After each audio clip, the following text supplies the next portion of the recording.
ఈ నెల 31న వెలుగొండ ప్రాజెక్టును జాతికి అంకితం చేయబోతున్నట్లు చెప్పారు మంత్రి నిమ్మల రామనాయుడు. ఇచ్చిన మాట ప్రకారం వెలుగొండ నిర్వాసితులకు పరిహారం ఇచ్చిన తర్వాతనే ప్రాజెక్టు ప్రారంభించబోతున్నట్లు తెలిపారు. గతంలో వైసీపీ ప్రభుత్వం పూర్తిగాని వెలుగొండ ప్రాజెక్టును పూర్తి చేశామని చెప్పి జాతికి అంకితం చేయడం ప్రపంచంలోనే 8వ వింత అని నిమ్మల అన్నారు. కూటమి ప్రభుత్వం అధికారంలోకి వచ్చిన 2 ఏళ్లలోనే ప్రాజెక్టును పూర్తి చేశామని తెలిపారు. వెలుగొండ నిర్వాసితులకు మరో విడత పరిహారాన్ని అందించారు ముఖ్యమంత్రి చంద్రబాబు. 3వ విడతగా 250 కోట్ల పరిహారం చెక్కును నిర్వాసితులకు సీఎం అందజేశారు. దీంతో ఇప్పటివరకు 768 కోట్లను నిర్వాసితులకు కూటమి ప్రభుత్వం ఇచ్చింది. మొదటి విడతలో 2557 కుటుంబాలకు 318 కోట్లు, రెండో విడతలో 1622 కుటుంబాలకు 200 కోట్లు చెల్లించింది.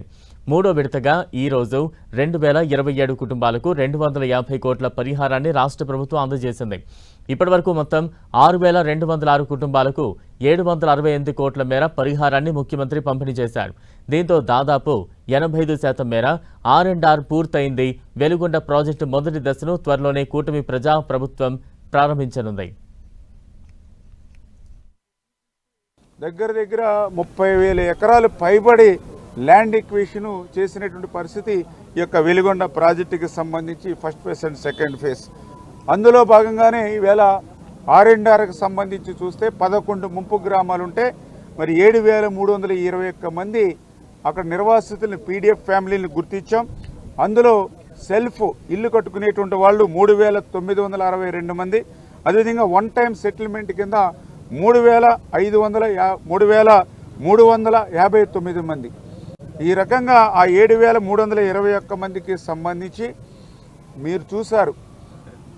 వెలుగొండ చరిత్రలోనే కాదు, ఆంధ్రప్రదేశ్ రాష్ట్ర చరిత్రలో కూడా ఎప్పుడూ లేనటువంటి విధంగా 40 రోజుల సమయంలో మరి దగ్గర 768 కోట్ల రూపాయలు.